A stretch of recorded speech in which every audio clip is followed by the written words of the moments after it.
I hope you're hungry because you're listening to Everybody Eats. Thank you very much for joining us this week, man. We have a really good episode for you guys today. But before all that, I want to wish health, safety, and positivity, honestly, to everybody out there going through quarantine, pandemic. I hope you guys are staying safe, stay healthy, wash your hands, make sure you're in touch with your friends, family, loved ones, all those. So that's most important. Next, want to make sure that you're following us on all platforms. Instagram at everybody_eats podcast. We are on TikTok, Twitter, Apple Podcasts, Spotify, YouTube. You already know the deal. So we're on all platforms, no excuses. And also, I do want to give a nice shout out to all the listeners. We check the stats. We have listeners in over 12 countries around the world, so that really means a lot. We just hit over 1,000 streams, so it's not always about the numbers, but it does feel good to see that people are catching on and that we do have supporters. So I do want to thank everyone out there who's been supporting us from the jump. More content and even better content coming soon. All right, so let's get into today's episode. So, Mr. Hernandez, I keep telling people a DM goes a long way. I don't even remember. I think maybe like a post of yours came up and I reached out. You're like, how did that happen? But regardless, met him on social media, but you're friends with Chris. Yeah. So, shout out to Chris. You're hooking up with some people to do podcast episodes with. So DM goes a long way. Networking, it helps because that's how you make connections. That's how we get guests on the show. So for all the listeners out there, especially during quarantine, this is a great time. If you have people you want to reach out to, collab with, make sure you're sending out messages, DMs. Don't be afraid. You never know who you can work with. So, and if you can introduce yourself, what do you do, where are you from, and we'll get to rolling. What's going on, guys? So like you said, my name's Aaron. Appreciate you guys for being here. As far as what I do a little bit of everything, man, to be honest. That's the person that always dabbled in everything, but I have a strong focus in finance, and really bread and butter of it is credit and fixing credit. I'm from Norfolk, Virginia. I grew up from around here. I've traveled a bit, but this is what I call home. This is where I call home first. And Norfolk, Virginia is really that's my home. And I really realized, man, that so many people out here really were not just around here, but in the minority community, which is where I grew up here in Norfolk, is really financially illiterate. Because we didn't have the same access to stuff that everybody else might have. We didn't have the same privileges that others might have had access to. And, in 2020, that's not really an excuse anymore. There's multiple ways for us to educate ourselves. So I took the liberty to do that. And in doing so, I realized other family and friends were struggling in the same areas that I was originally struggling in. So I've made it my mission to teach everybody else as far as how to be financially literate as much as I can. And the credit bureaus and credit cards and all of that is just one aspect of it, and that people really needed help with. So the way me fixing their credit has started out was I really just wanted to show everyone else how to go about fixing their credit and how to do it themselves. But now I realize that there's a lot of people who don't have the time to do that and went ahead and employed me to fix their credit for them. So that's pretty much how this whole thing started. Obviously, also on the sweater, I fix credit. So that is, for you guys, that is the topic of today. So credit, I know we spoke about this a couple episodes back when we had Sebas. Shout out to Sebas. We were talking about mortgage loans. We spoke a little bit about credit, but now we want to get a little bit more in depth on what is credit, how does it affect you, how can you affect your credit, and all that. So if we can start breaking down a little bit, overall summary, may sound a little crazy, but what is credit in the first place? Why is it important? What is it? And then we'll go more into how we can build and actually damage your credit. Right. Well, man, credit, it's hard to break down in just a small segment, even though we'll try to wrap it up. But credit is exactly what it sounds like. You're getting credit almost like a loan for something that is not yet existing. But it just goes off trust. You have to look at it that way, where whether it be financial institutions or mortgage companies or even renting out apartment or jobs, they all run your credit. And all that is it just shows how trustworthy you are, meaning your credit. And your credit is calculated in different ways and different formats. Two of those that are super popular is Vantage Score, which is what you see on like Credit Karma and sites like that, which is like a snapshot of your credit.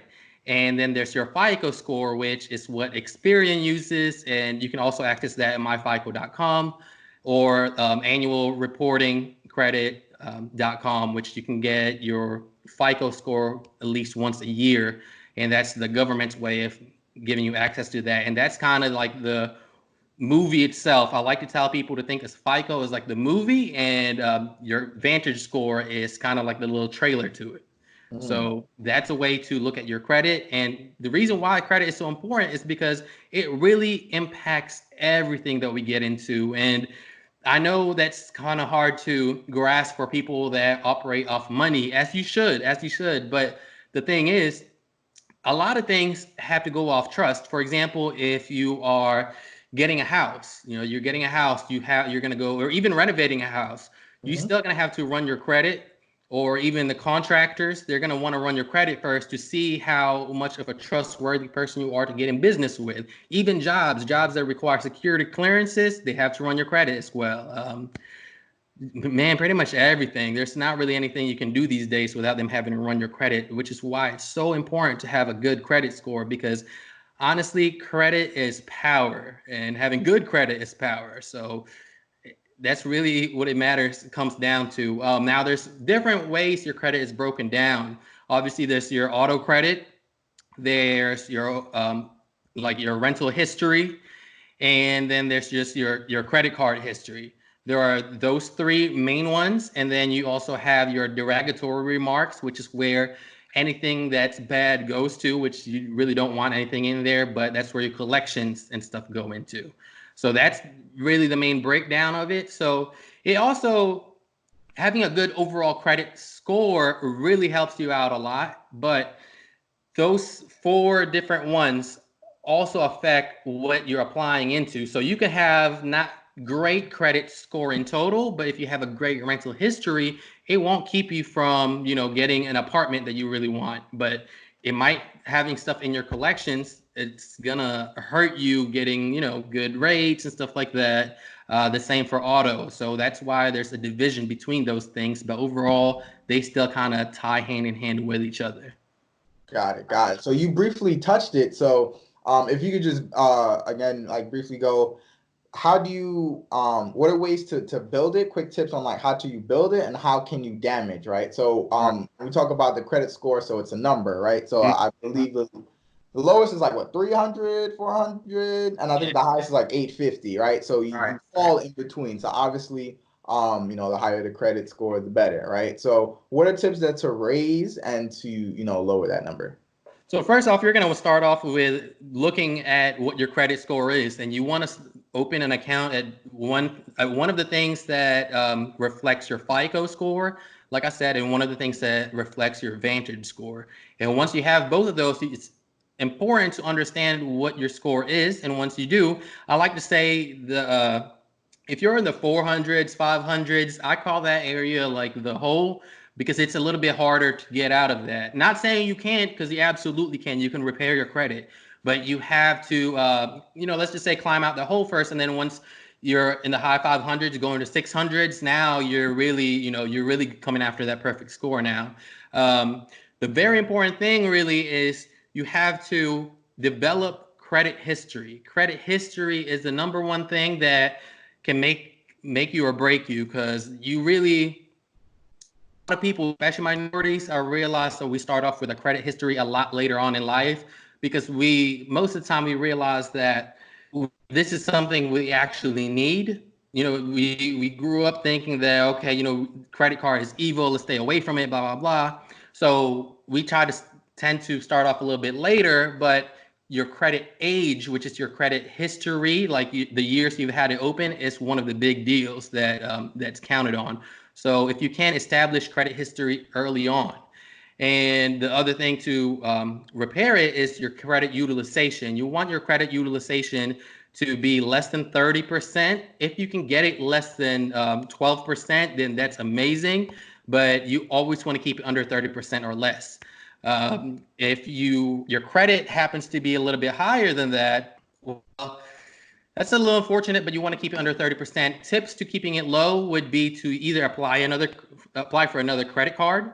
And I know that sounds counterintuitive, but applying for another credit card lowers down your credit utilization, because now, let's say before your max was $1,000, if you apply for another credit card, it adds $500 more to that.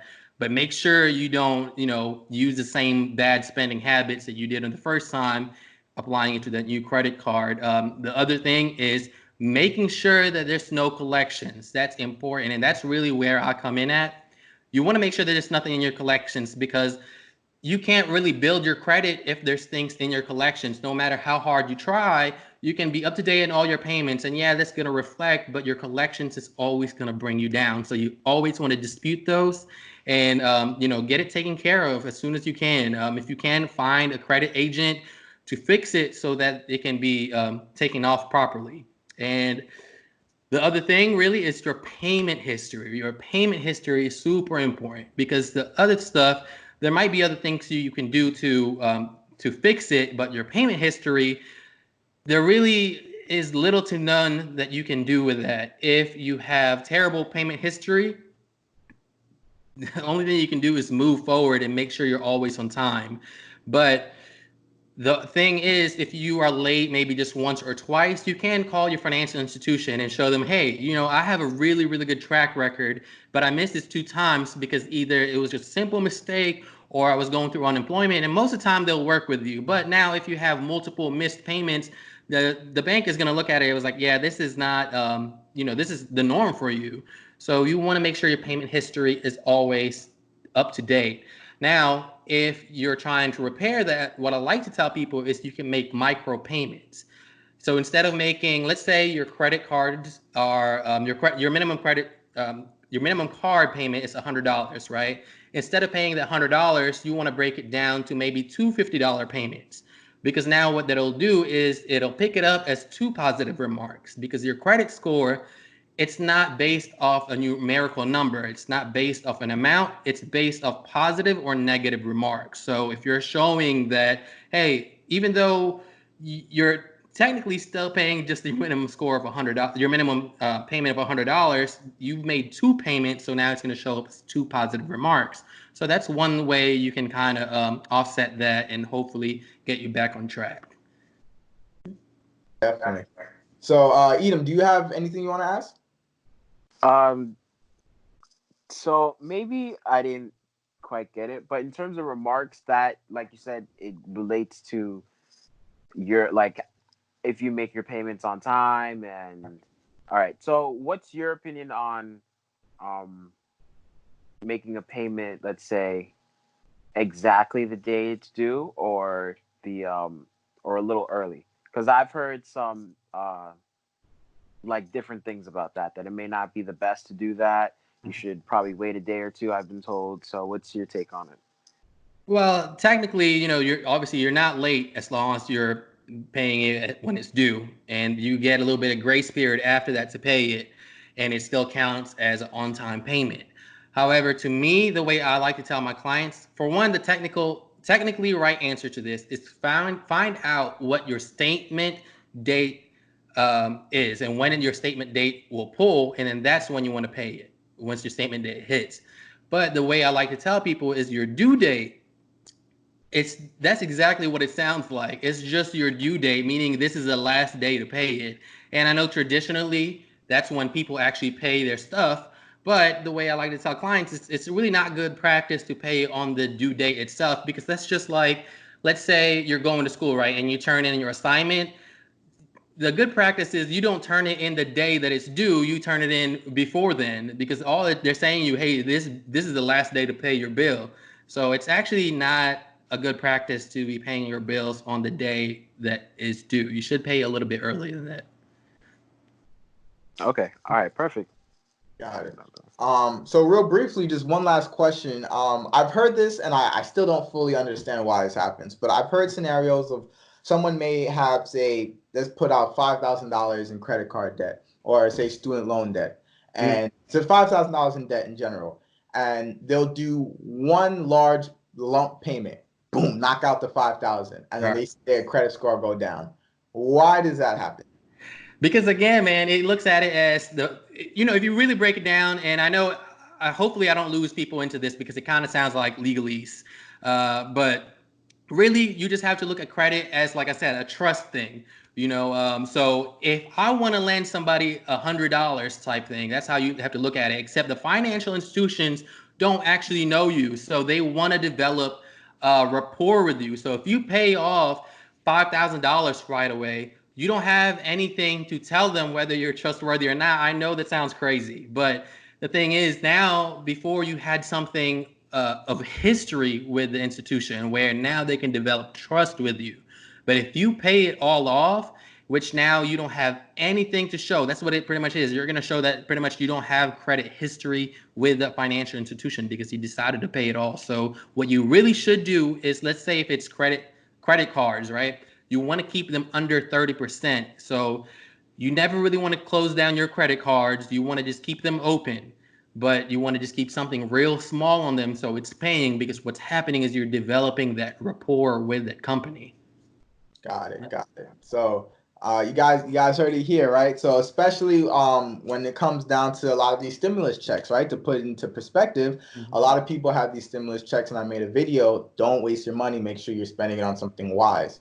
And now you heard when it comes down to debt, you have the option.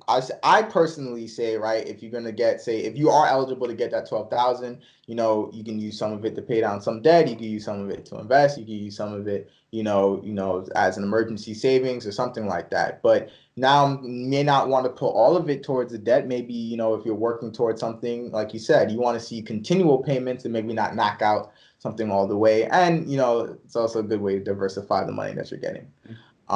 So thank you, Aaron, for breaking that down. I know we could definitely go longer. There's way more that goes into credit. We could definitely go longer. But I think that was just a nice way of digestible, getting people to understand the importance of it, and little tips and tricks that you can do to help build that out. So thank you for that. So that concludes the first segment. We're going to hop into the second segment where we'll do the quote of the day. And Edom has that prepared. So we'll be right back.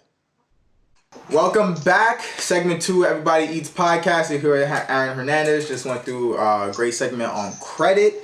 If you have any more questions, we'll definitely drop the tags social media at the end of the episode so you guys can reach out if you have any more. But quote of the day. So Edom, he has that quote. So let's say it. What is it? All right. Too many of us are not living our dreams because we're living our fears. Ooh. That's a good one. That's good. Dang. Good. Say it again. Too many of us are not living our dreams because we are all right, my bad. All right. Too many of us are not living our dreams because we are living our fears. Damn. Like that. Who said it? Can we get a hint? I get to. He is black, and he's a motivational speaker. Eric Thomas? What? No. Damn, that was gonna be my guess. Yeah. He was married to someone famous. Will Smith? No. Steve Harvey? No. Is he alive? Yeah. Y'all get 4 more guesses. Is he alive? Yeah, currently. Man. Black motivational speaker. Who else? Married to someone famous. T.D. Jakes? Nope. We left. Dang. I don't know.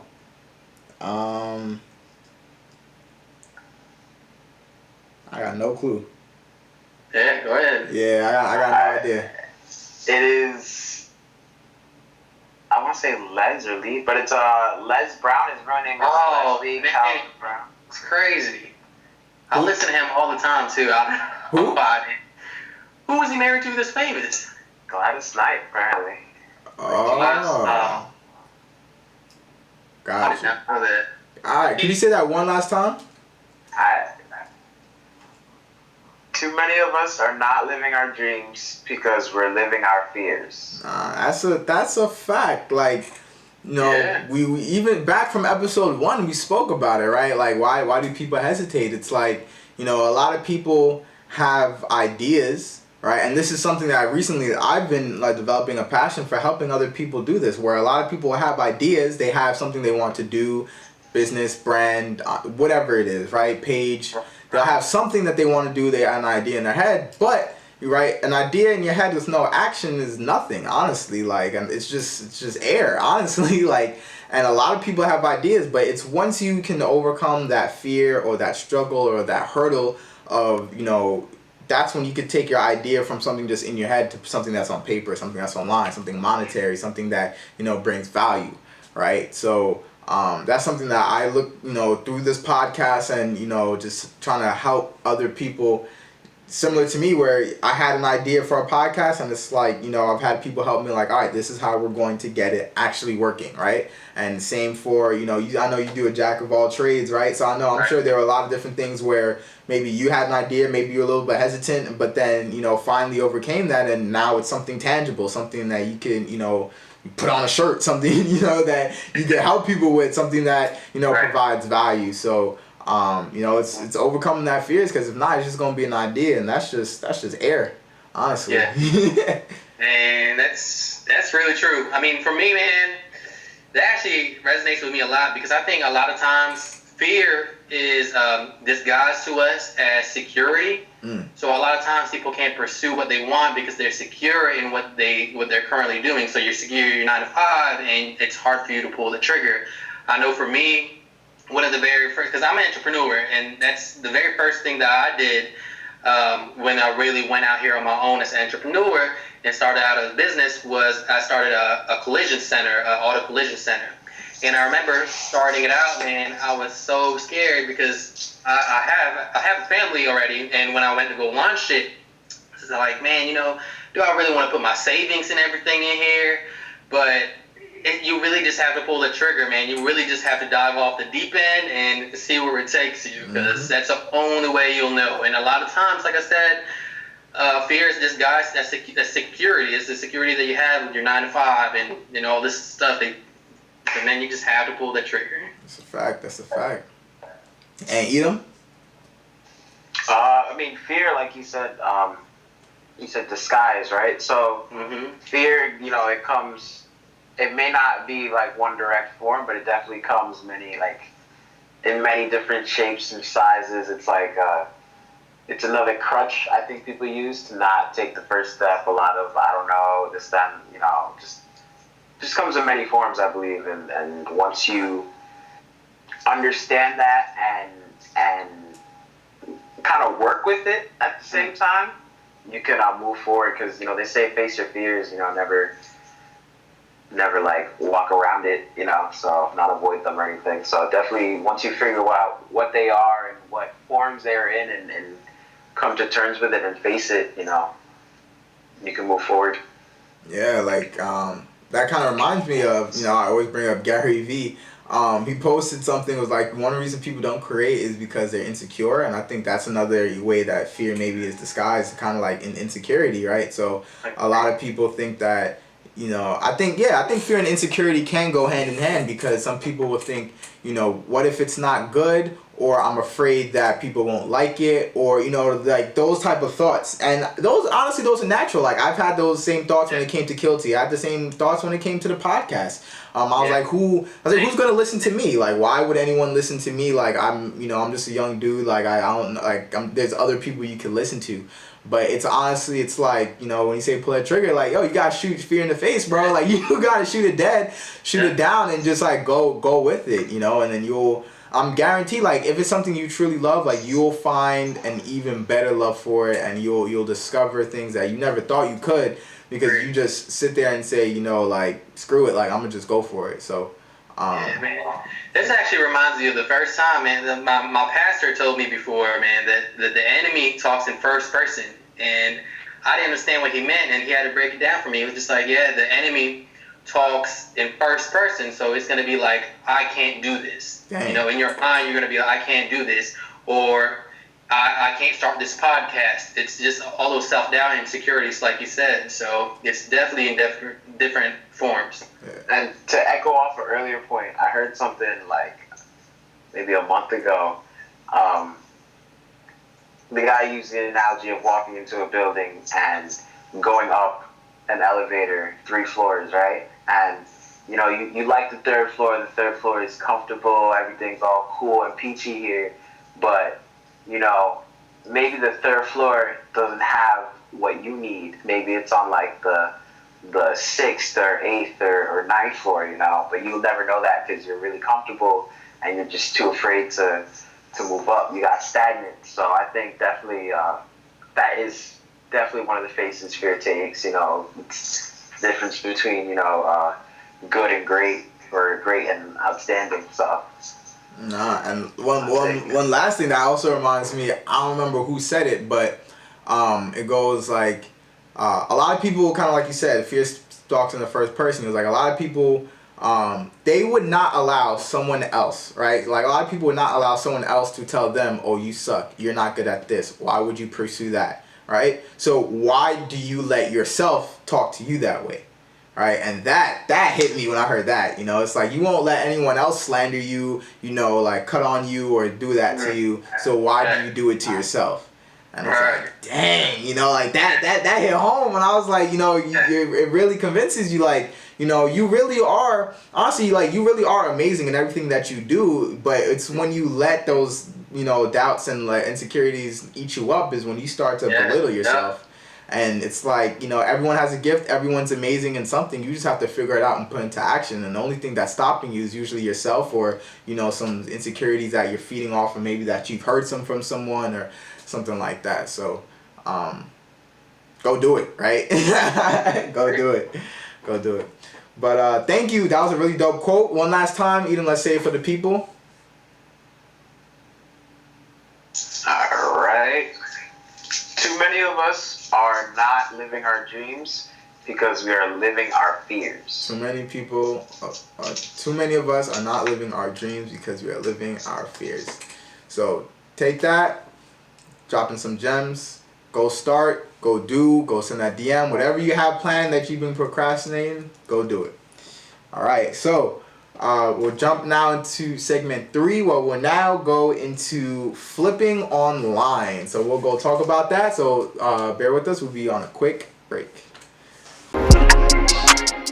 What's up, everyone? Welcome back to segment 3, Everybody Eats Podcast. We're here. We just covered a great quote, and now we're going to be talking about the art of flipping online. All right, so obviously, this is a business podcast. So one thing about flipping online, I always mention Gary Vee. He talks about this a lot, right? And when we were speaking about this off camera, I was telling you that I didn't even know. Well, I knew, but it didn't really register that I've had experience of like flipping things online for a while, but it didn't even register because it was usually on Craigslist, right? Where, you know, there's been times where, you know, we bought something or something was laying around in the garage and we're like, yo, let's just throw this on Craigslist and see what we get for it. And my history, I've been very, like, me and my family and my dad, like, we've been very successful on Craigslist. We've gotten a lot of things and we sold a lot on Craigslist. And then once we were talking, I was like, oh, snap, like, I've been flipping for a little bit. Like, I just don't do it, obviously, like, consistently. But that is a great way for people to make money. A lot of people, especially now that you're in quarantine, right? You probably have a bunch of things lying around your house or apartment that you don't use, that you can take them, flip them online, get some money for it. So I'm not the expert on it, but you definitely have more history. So let's talk about it. What are ways, tips, tricks people can get into it and start actually making real money off that? Man, so this is like one of the most simplest things, and I realized that a lot of people kind of like, man, it can't be that easy. It can't be that easy. So they start going on YouTube, trying to figure out how to sell it, which that's completely fine. You should educate yourself. But I'm telling you guys, they've made this so easy. They've made it user-friendly is what they did. So a lot of these apps, whether it's Amazon or eBay or Facebook Marketplace or Craigslist, they've made it very user-friendly, so it literally takes you slide by slide. So you can go on there, hit sell something, and it'll move to the next thing, like take your pictures and then move to how much it is. And it really comes down to that. I would say that for me, my personal experience was that I was trying to figure it out myself too, and I was like, man, it can't be that easy. So I went ahead and just started trying to figure out stuff to sell. Well, first off, before I moved to the bigger selling platforms like eBay and Amazon, I was selling just like you on Craigslist and stuff. Craigslist, Facebook Marketplace. I made a killing off of it because I was selling bigger priced items like cars and stuff like that. I was flipping cars on there, and then eventually I had a customer of mine with Collision Center. They told me that they were just selling stuff on Amazon, and they put me onto it, and I started looking into it, and man, it really is that easy. And I realized that here I am trying to sell things locally in my area, and let's say it's something like a necklace or whatever you guys might have as a product. You're really limiting yourself to just a particular area where there's a whole wide world out there that we now have access to that we need to be taking advantage of. So with that said, I wanted to figure out how it worked. So I went ahead and I went to a thrift store, and I just started looking for things that I thought might sell. And the cool thing is the eBay app, when I downloaded it, it has this little camera box on the top, and you hit that little icon, and it flips around the screen, and you can take pictures of stuff. And you can take a picture of it, and it'll pull up like-minded items, so that way you can see if it's things of value. So I was literally walking around the thrift store. I went to the toy aisle, because actually even Gary Vee does that at yard sales. He'll look at toys, and I will look at toys that I thought might be of value, and I started searching them, and I was paying like $1 and some change for these toys, and turning around and selling them on eBay for a really good profit. And that's not really something I thought was something that could sustain me, but it's something that let me get my foot in the door trying to understand it. Yeah. So once I understood it and how shipping worked, which is the part to me really that was confusing, was the shipping. Once I figured out how shipping worked just by selling things that was like $1 from the thrift store from around your house, you can now go find a vendor. Now, it's not like back in the day where you had to fly overseas and find who your vendor is. Things are in the palm of our hands. And honestly, in 2020, guys, there's no reason to be broke, because you have this thing called your phone, and you have access to the whole world out there. And to me, one of the main things I use is Alibaba, which is the same thing as AliExpress, except it's for wholesale. And you can literally go on there and find the same exact products that Fashion Nova sells, that sells, Gymshark will have the same exact product from Alibaba and with the same exact pictures. Well, I went on Alibaba personally, and I looked for things that I can afford. So I looked for, to me, it was necklaces that I sold, and the necklaces I bought were it was just a few dollars. For a few dollars, I invested like $50 to $70 into just buying necklaces. I think it was like $50, and then in total with the shipping and everything, it ran me like $70. And I got a bunch of necklaces. I put it on eBay. I listed them for $20, actually for $25, and they all sold. They all sold within a month. And after that, I re-upped again by buying more. I will say that don't spend that money yet. As soon as you get it, like if somebody buys a necklace, don't spend that little $20 because you're really not going to feel it. Yeah. Wait till the end of the month and then pull that money. And then instead of spending it on stuff, reinvest it again, and now buy more stuff with higher returns. And that's how you can make a lot of money, just by continuing to flip it over and over again. Definitely. So, two things. You mentioned the shipping, and then I guess another question. So we'll touch that first. So, you said you have to figure out the shipping. So what is it exactly? Because this, for Craigslist, it was usually someone comes to pick it up. So I never really had to deal with shipping. So, if you could describe what is the confusing or hard part about it? Yeah, so there's different ways to ship stuff on on eBay or Amazon. For one, you can pick local pickup. I don't think Amazon has a local pickup. I know eBay definitely does. You can click local pickup only, so it's only for people around your area, almost using eBay like Craigslist. Or you can do stuff where you can hit shipping, and when you hit shipping, it'll break down all the different shipping methods. So expedited shipping, and it'll tell you how much it costs.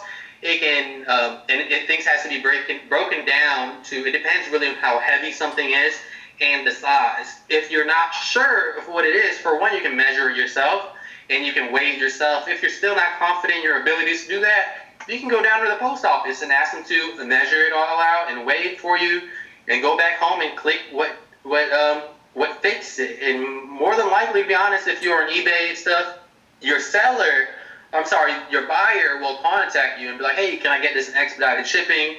And you can be like, yeah, sure. It's just going to be like $10 more.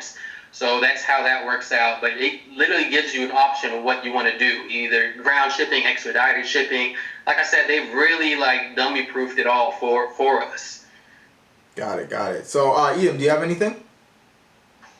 No, he actually broke everything down. I remember seeing a Gary Vee video on it, and I had a lot of questions, and basically he went through it step by step. So got it. So my thing is, all right. So say I buy a bunch of necklaces and now I put them on eBay, but on eBay, how do I know that someone is going to buy it? What do you do to kind of get someone to buy it, right? Because you could just put it on there. What if just no one gets it? Then you just spend a lot of money, obviously, right? The point is to sell them. So how do you get people to buy? How do you either advertise and like that? Yeah. Well, as far as advertising go, you can pay for ads where it'll list your stuff as as a sponsored product, so it'll be higher than the others. And you'll pay eBay for that, and it's actually not a lot at all. It's like they'll take a few dollars out of your sale, and it's definitely worth it if you ask me. But the way I look at it is, if you're selling on eBay or Amazon on a global platform, anything you put on there, honestly, anything you put up there will pretty much sell, because there's millions of people out there. As long as what you're selling is reasonable, you're gonna find a market out there. You're gonna find people to buy it, and like I said, I think I'm someone that learns from experience. So if you can, just try to invest in something that's a little bit smaller, just trying to figure out what sells and what doesn't. But again, I feel like everything sells. It's just a matter of waiting and how long you have to wait. I think when you're looking at, because you can go on Google to answer your question. You can go on Google and figure out what sells the most. So you can just go Google most bought items on e-commerce, and it'll show you in 2020. But I think really what it comes down to is the waiting game is what sells the fastest. It's really what you're looking for. So that's what it comes down to. But guys, like I said, you really want to jump on e-commerce. There's a reason why there's stores, brick and mortar stores are almost non-existent. To this day, I think bricks and mortars only exist so people can put a brand name to the brand. But really, everything's moving to e-commerce. Even banks are now on just strictly online and on apps. So that's definitely a wave you want to hop on. Definitely. That brings me to another question. It kind of just escaped me, but essentially, so then talking about setting prices and finding things that people will sell. One of the things that, again, Gary talks about this a bunch, is like when he says you can go to Target, right, and you can literally pick something off the shelf, kind of like you said, take a picture of it, see how much it sells for eBay, right? So you go to Target, it sells for $5. You go on eBay, people are selling this for $20, right? Let me go buy a couple of these, and then let me go post it on eBay. So when you say that people will just, there are people who are always willing to buy. So is it really just that simple of, hey, I made an eBay account, I put some, say necklaces are what's hot right now, I just threw some necklaces on there and just sit back and wait? That's how I did it. Yeah. That's how I honestly did it. But I do know a lot of people will look at the reviews and see how it'll help people feel more comfortable with you, know that you're not spam, obviously, if you have reviews and stuff like that. So I think it definitely helps building the rapport first, as far as building your customer reviews and things like that. So before you buy really big ticketed items, I would say start small just so you can build that with people. And it can be something super small, guys. Like, honestly, I'm not sure how familiar people are with Funko Pops, and they're little action figure type of toys. And that's what I sold. And I got them from thrift stores, and people left me good reviews on them. And now I just pretty much put anything on there that I can. To me, it's jewelry that I always put in my eBay. Yeah. Got it. So it's kind of just a change the subject, similar to this, but one thing when we had a phone call off camera, one thing that stuck out to me, you said, I don't remember it was for flipping, but you was like, you learned a lot of your lessons when you felt like you were broke, right? And then you're like, when you're there, that's when you felt like, that's when you started just like learning a lot of things. So I kind of want to know, well, if you could kind of just like explain your experience and like how that helped and motivate you to, to just get that entrepreneurial spirit. Yeah, man, there's actually a song out there, and that's what he keeps saying, being broke made me rich, and that's so true, man. It really gives you the hustle. There's no other hustle like being broke. There's no other hustle than being the first of the month and you don't got rent money. That's what it comes down to. You ever realize that most of the time people that don't got rent money, they'll know when they're a little grace period and up, and somehow they come up with that money because they're in hustle mode. Yeah. And that's why I think if you just always keep up the mentality, that you'll always succeed. So for me, I was just like, damn, I just moved back here to Virginia. I was moving around a lot, and I moved back here to Virginia. I didn't have clients yet. I didn't have clients within my trade, and I was trying to figure out how to come up with money. And I thought about eBay. And you know what? Let me give this a chance, because when you're broke, it's really when you're dangerous. Because damn, what am I gonna lose? I have nothing to lose. Yeah. What investment am I gonna lose? So I went ahead and I just dove into it, and I tried. I mean, there's nothing else I can lose. I'm already broke. So, and threw this stuff on there and tried to sell it, and I started selling things, and see that broke mentality comes in. And like I said, I grew up in an area where it wasn't so good, so I knew all the little tricks where I was just like, if I sold something on eBay, I got $5 from it. $5 might not sound like a lot, but to someone that doesn't have a lot of money and that grew up a certain way, you know how to make $5 go a lot further. Yeah. You only need $1 in your bank account to get gas, to get a full fill up of gas. So that's why I needed that $5 meant a lot for me being broke. $1 got me a whole gas. Now I can I can move around, I can get to job interviews, I can do whatever. So that's being broke. Really is a broke mentality can get you very, very far in life. Definitely. And then another thing, kind of just talking about your other trades. I know you do art, you do have your own podcast. So did all of those just spawn as businesses, or were those just interests that you just, hey, let me just try this out and I like it? I think everything for me came out as a need. Everything came at some point of time where I realized there was a need for it, and it birthed that. But a lot of it was trades I already knew in life. Just like I said, I grew up a certain way where I really had to hustle out here, and a lot of that I had to, like let's say laying down floors and stuff like that. I learned it because I was living in a house where the floors was terrible, so I had to learn how to do floors. Painting came from crossing that over from graffiti and also from painting cars. So that's where it tied into each other, and understanding how to do that. And really, all outlets that I do now and all outlets that everybody does now, you got to realize it started from a certain point, and it started probably from a need or from, just kind of realizing that this is something that needs to be done. Definitely. So I really love that. I love that hustle, and it's like, pursuing your passions, and again, not letting that fear, prevent you from doing what you want to do. So before we conclude, Edom, do you have any final remarks, questions, comments? I just want to commend you on being able to turn, all these, you guys, you can call them hobbies or side things you did growing up, and turning them away to make it lucrative. So definitely big ups to you. Appreciate it, man. I appreciate it. Thank you so much. Yeah, guys, you just have to really look at it as the people that we know that really hustle. I hate the stereotype, but let's go ahead and say, like, in our economy, we know that Mexicans have this stereotype around them where they're very hard workers. And if you realize, you guys go out on a construction site, you see Mexican women are out there laying down tiles, doing drywall, and whatever else you can think of. They're out there getting into it. Whatever it is, they're getting to the bag. They're doing roofing, all of that. And that's exactly how it is. You know, you just go through life and figure out stuff along the way and realize that you can capitalize off that. Instead of just sitting back on your couch, you know, just letting life pass you by, you can really take a hold of the steering wheel and drive your own life. I appreciate you guys for having me on here, and thank you. Thank you. Appreciate it. Definitely, for sure. I think that was a great way to conclude. So, you guys heard it. Thank you very much, Aaron Hernandez. So, how can people reach out to you social media if they want to learn about credit, want to learn about car repairs, tiles, painting? How can they reach out? I have a website for credit repairs, virginiacreditrepair.com. I'm sure he'll link my Instagram down below, but it's Aaron Sean H on Instagram as well. It's Aaron Sean _H. So you can DM me anytime, and I'll try to reach back out to you as soon as I can.